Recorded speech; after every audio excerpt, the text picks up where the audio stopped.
नमस्कार, खबर मतलब की में आपका स्वागत है। आपके साथ मैं दीपिका सिंह और सबसे पहले बात करते हैं नोएडा से आई बड़ी खबर की। शाहबेरी में चल रहा बेमियादी अनशन खत्म हो गया है। प्रशासन के आश्वासन के बाद अनशन समाप्त हुआ है। संघर्ष समिति की 3 प्रमुख मांगे मान ली गई हैं, जिनमें बायर्स के फ्लैट्स को तोड़ा या सील नहीं किया जाएगा। वहीं प्रशासन प्रदर्शनकारियों पर केस वापस लेगा। यह कहा गया शाहबेरी में बुनियादी सुविधाएं दी जाएंगी, यानी कि 3 बातें मानी गई हैं। उसके बाद से इस अनशन को खत्म कराया गया है। तो बड़ी खबर नोएडा से, जहां शाहबेरी में चल रही बेमियादी हड़ताल खत्म की गई है। तमाम जानकारी के साथ हमारे संवाददाता प्रीति श्रीवास्तव इस वक्त बनी हुई हैं। प्रीति, जानकारी चाहेंगे आपसे। बिल्कुल दीपिका, मैं बता दूं कि आज जो शाहबेरी में जो बायर्स अनशन कर रहे थे 5 लोग, उनका आज 5वां दिन था अनशन का। और उन्होंने आज प्रशासन के आश्वासन के बाद अपना जो अनशन है वो पूरी तरीके से तोड़ दिया है। 3 जो उनकी मुख्य मांगे थी उसको प्रशासन ने मान लिया है। पहली जो उनकी मांग थी कि उनको मूलभूत सुविधाएं दी जाएं, यानी कि सीवर, पानी, बिजली, इसकी सुविधा दी जाए, तो वो प्रशासन ने मांग लिया है। दूसरा उन्होंने कहा है कि जिन फ्लैटों में लोग रह रहे हैं उन फ्लैटों को तोड़ नहीं जाए। जिन फ्लैटों की रजिस्ट्री हो रही है, जो फ्लैट रह रहे हैं, मतलब लोग वहां पे रह रहे हैं, तो उन फ्लैटों को तोड़ा नहीं जाए। तो ये प्रशासन ने उनकी मांग मान ली है कि जिन फ्लैटों। चलिए, बहुत शुक्रिया तमाम जानकारी देने के लिए प्रीति आपका। तो फिलहाल प्रशासन ने उनकी तमाम मांगों को, जो कि 3 मांगे हैं प्रमुख, उन्हें मान लिया गया है। और इसी बीच बड़ी खबर लखनऊ से, जहां डिस्को में मारपीट का वीडियो वायरल हुआ। छेड़छाड़ के विरोध में ये मारपीट घटी हुई थी और विभूति खंड के डिस्को में ये पूरी मारपीट की घटना घटी थी। आरोपियों के खिलाफ पुलिस ने अब एफआईआर दर्ज करी है। एक बिल्डर पर शिकंजा पुलिस ने कसा है। बिल्डर में जसवीर मान पर रासुका लगाई गई है। तस्वीर आपको दिखा रहे हैं, जहां पर अभी पुलिस ने एफआईआर दर्ज कर ली है। तो लखनऊ के डिस्क में ये मारपीट की तस्वीर, छेड़छाड़ के बाद ये मारपीट की तस्वीर सामने आई थी, जिसका वीडियो अब वायरल हो रहा है। जहां पुलिस ने अब मुकदमा कायम कर लिया है आरोपियों के खिलाफ। तो लखनऊ से बड़ी खबर आपको बता रहे हैं, जहां छेड़छाड़ के विरोध में मारपीट हुई थी एक डिस्को में, और उसके बाद पुलिस ने अब आरोपी के खिलाफ मुकदमा दर्ज कर लिया है। तो डिस्को में मारपीट का वीडियो वायरल हुआ। लखनऊ से तस्वीर हम आपको दिखा रहे हैं, और जिस के खिलाफ यहां केस दर्ज किया गया है उसको इंडिकेट भी हम कर रहे हैं। देखिए आप किस तरीके से यहां पे छेड़छाड़ को लेकर इसका विरोध हुआ, उसके बाद मारपीट की एक घटना घटी। धुआंधार जनसभाओं के साथ ही सीएम योगी आदित्यनाथ ने उपचुनाव की कमान थाम ली है। और अब जब सीएम खुद मैदान में हैं, तो जाहिर सी बात है कि कई मंत्रियों की जिम्मेदारी भी बढ़ गई होगी। 11 सीटों का ये समर किन किन मंत्रियों के लिए कसौटी बनने वाला है, ये रिपोर्ट के जरिए समझिए। सीएम ने हुंकार भर दी है। 21 अक्टूबर को 11 सीटों पर उपचुनाव होना है। आम धारणा है कि उपचुनाव में सत्ताधारी पार्टी का दबदबा रहता है, लेकिन प्रदेश में बीजेपी का अनुभव कुछ खट्टा और कुछ मीठा वाला रहा है। ऐसे में इस बार एक एक कदम फूंक फूंक कर उठाया जा रहा है। बड़ी जिम्मेदारी को पार्टी पदाधिकारियों और मंत्रियों के बीच बांटा गया है। प्रदेश के माननीय नेतृत्व ने पार्टी के जिम्मेदार पदाधिकारियों को और सरकार के माननीय मंत्रीगणों को जनता के साथ संवाद और संपर्क की जिम्मेदारी सौंपी है। राजनीति के जानकार भी बता रहे हैं कि इन सीटों पर चुनावों का रिजल्ट कई मंत्रियों की किस्मत का फैसला भी करेगा। और वो पुराने मंत्री जो अभी भी अपने अपने पदों पर कायम हैं, उनके लिए भी ये बिल्कुल एक स्पष्ट चैलेंज के तौर पे दिखता है कि वे अगर अपनी इस नई भूमिका में पार्टी के लिए समर्थन जुटा सकें और अधिक से अधिक उपचुनाव जिता सकें, तो न केवल उनकी अपनी साख बनी रहेगी, बल्कि सरकार में और मुख्यमंत्री की निगाह में भी वो अपनी मजबूती बनाए रखने में कायम रहेंगे।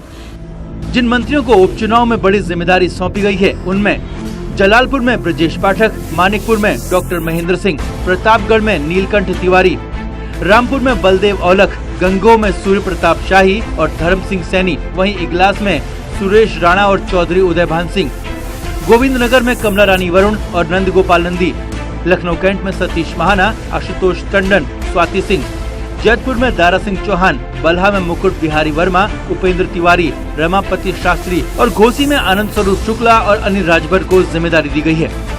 न्यूज 18 के लिए लखनऊ से रंजना की रिपोर्ट। चलिए बड़ी खबर झांसी से, जहां एनकाउंटर पर दिनेश लाल निरहुआ, आपको बता दें उन्होंने ट्वीट किया है, एनकाउंटर की सीबीआई जांच कराने की मांग कर दी है निरहुआ ने, और अखिलेश यादव ने भी अब इस पर सवाल खड़े कर दिए हैं। और आपको पहले ही बता दें हम कि इस पूरे मामले को लेकर लगातार जो विपक्ष है वो सरकार को घेर रहा था, और उसके बाद अब निरहुआ ने सवाल खड़े कर दिए हैं। और इसी के बाद आपको बता दें कि सीएम योगी पहले ही पुष्पेंद्र यादव को माफिया बताया था, और हमारे साथ खुद इस वक्त निरहुआ जुड़े हुए हैं फोन लाइन पर। निरहुआ जी, क्या आप माने हम इस बात को, आप सीबीआई जांच की बात कर रहे हैं, क्या जो मौजूदा जांच है उसमें आप संतुष्ट नहीं हैं, खुश नहीं हैं? बात मेरे संतुष्ट होने की नहीं है, बात है कि जनता क्या चाहती है। अगर जनता को भरोसा है, मुझे भरोसा है मेरी सरकार पे, तो अगर जनता सच जानना चाहती है तो इसमें आना चाहिए, क्या दिक्कत है। अगर जांच होगी तो जो भी सच है वो सामने आ जाएगा, सारी बातें क्लियर हो जाएगी। जो लोग भ्रम फैला रहे हैं वो भ्रम भी नहीं फैला पाएंगे। और सबसे बड़ी बात यह है कि मैं ऐसा भरोसा रखता हूं, मेरा भरोसा है कि हमारे जो नरेंद्र मोदी जी हैं, प्रधानमंत्री जी, हमारे जो मुख्यमंत्री जी हैं माननीय योगी आदित्यनाथ जी, उनके राज्य में इस तरह की चीजें नहीं होंगी, कोई ऐसी घटना नहीं होगी।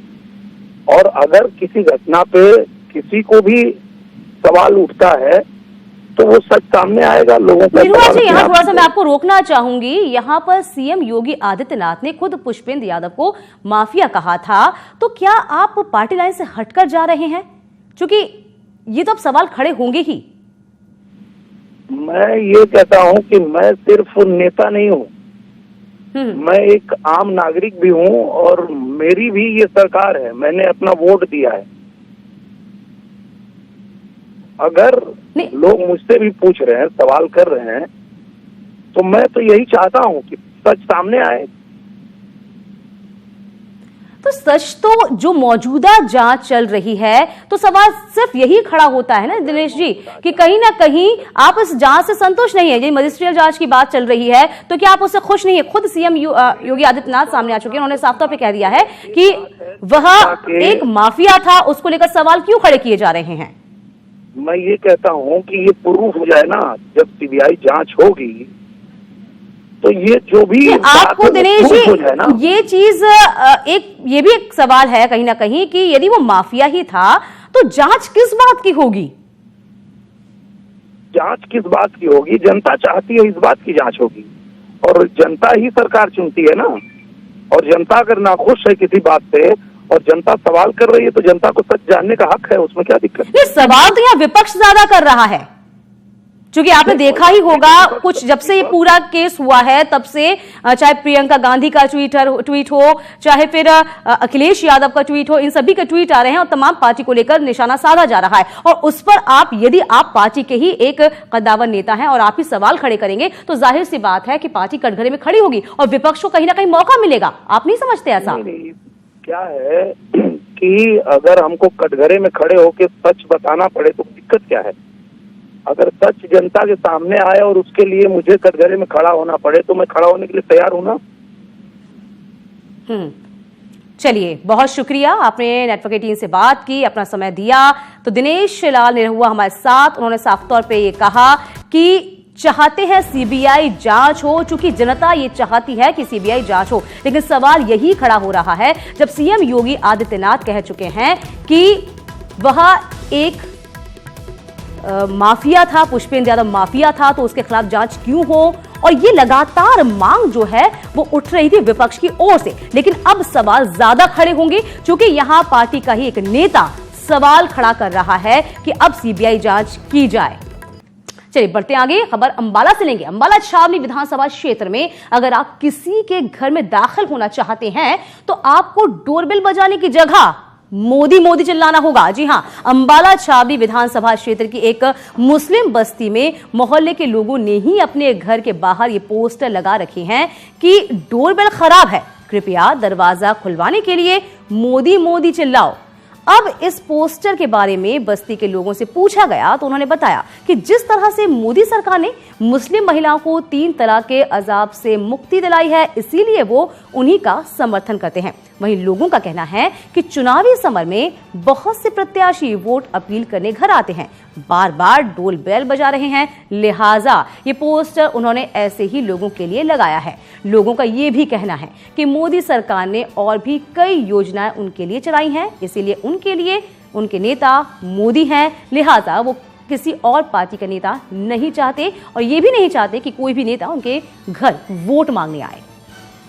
बरेली से खबर लेंगे, जहां गौवंशियों के लिए कब्रगाह बन गई है गौशाला। जी हां, सीबीगंज की गौशाला में मिले हैं गौ कंकाल। 15 करोड़ की लागत से बनी थी ये गौशाला और अब तक सैकड़ों की गौवंश की मौत की आशंका अब जाहिर की जा रही है। तो सीबीगंज की गौशाला में गौ कंकाल मिले, 15 करोड़ की गौशाला बनी जो कि अब कब्रगाह बन चुकी है गौवंशियों की।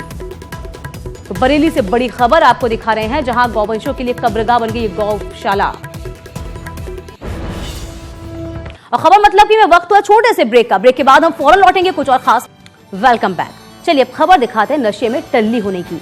दरअसल मथुरा के वृंदावन थाना इलाके के जिला संयुक्त चिकित्सालय में एक युवती ने जमकर हंगामा किया। पुलिस को वो हजारीमल सोमानी ग्राउंड के पास नशे में धुत पड़ी मिली थी। उसके बाद पुलिस उसे अस्पताल में मेडिकल के लिए ले गई, जहां उसे जमकर हंगामा किया। युवती इस कदर नशे में चूर थी कि वो पुलिस और वहां मौजूद दूसरे लोगों के साथ गाली गलौज कर रही थी। वो अस्पताल की फर्श पर लौटती रही और पुलिस तमाशबीन रही।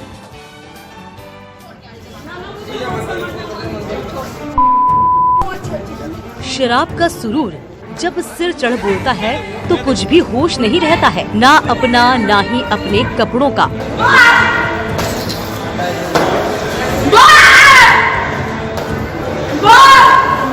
फिर वही होता है जो नहीं होना चाहिए, हंगामा, ड्रामा और लोग तमाशबीन बने रहते हैं। अस्पताल में लोट लोट कर वो वहां मौजूद लोगों को हड़काती रही।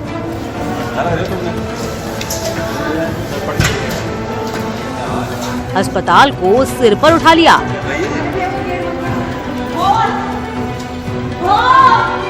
अब पुलिस तमाशबीन रही।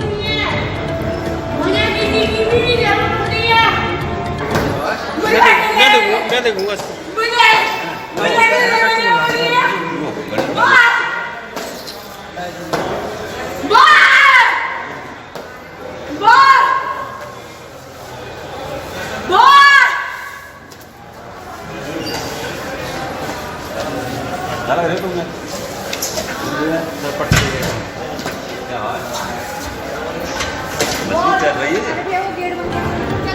लेकिन दारू का नशा इतना जल्दी थोड़ी ना उतरता।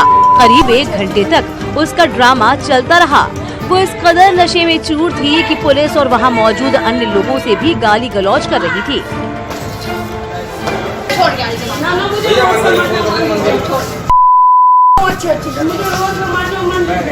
मैं रोड पे मरना मंजूर करता हूँ, ऐसे लोगों की ना मुझे मंजूर पसंद नहीं। ना मैं अपने रोड की मंजूर करता हूँ। बाद में महिला कांस्टेबल को बुलाया गया और उसने युवती को पकड़कर उसे कब्जे में लिया। फिलहाल पुलिस इस मामले में कुछ भी बोलने को तैयार नहीं है। नितिन गौतम, न्यूज़ 18 मथुरा। दरअसल ऐसी तस्वीरें हमें सीख देती हैं कि नशा किस काम का जब आप अपने आपे में नहीं रहे और फिर हंसी के पात्र बन जाए। इसी के साथ खबर मतलब कि मैं अभी के लिए बस इतना ही।